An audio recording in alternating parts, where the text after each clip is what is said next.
आज मैं इंग्लिश के उस रहस्य पे से पर्दा उठाने वाला हूं जो हमेशा कंफ्यूजन बना होता है। अब इंग्लिश का सबसे ज्यादा कंफ्यूजन क्यों होता है हमको, वो बात पे से शुरू कर रहे हैं हम।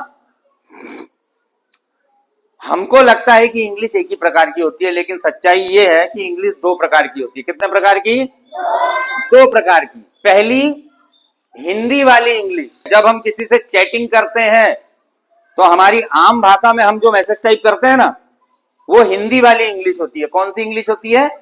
हिंदी वाली। जैसे हमारे नाम, हिंदी वाली इंग्लिश में ए से अ वाला साउंड निकलेगा। कौन सा? अ। और इंग्लिश वाली इंग्लिश में ए से आ, ओ, ए, कितने सारे इंग्लिश वाली इंग्लिश में। हिंदी वाली में हम ए से सिर्फ अ बनाते। उदाहरण देखो, हिंदी वाली इंग्लिश और इंग्लिश वाली इंग्लिश में कैसे अंतर आता है। RAM। हिंदी वाली इंग्लिश में इसको राम, क्या बोलेंगे? राम।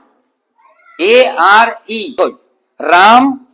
अरे अब इंग्लिश वाली इंग्लिश में इनका उच्चारण ही बदल जाएगा। कैसा? RAM।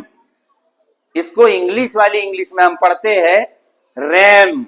ये जो राम है, ये इंग्लिश में ऐसा वर्ड ही नहीं आता, कोई राम उच्चारण होता ही नहीं है। RAM, RAM.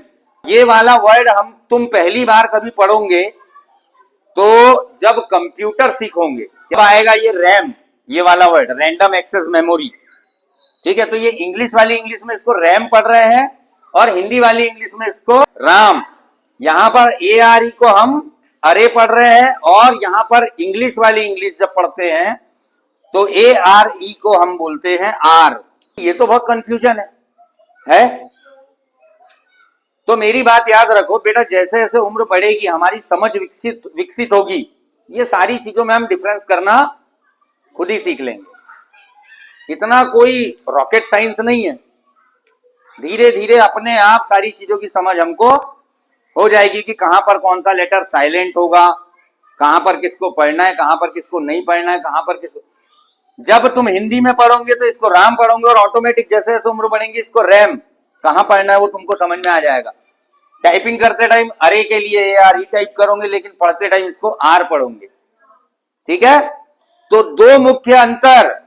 हिंदी वाली इंग्लिश हमारी दैनिक जीवन के उपयोग में जो लाते हैं, व्हाट्सएप की चैटिंग, हमारे नाम, वो हिंदी वाली इंग्लिश। और जो हम इंग्लिश की बुक पढ़ते हैं वो है इंग्लिश वाली इंग्लिश।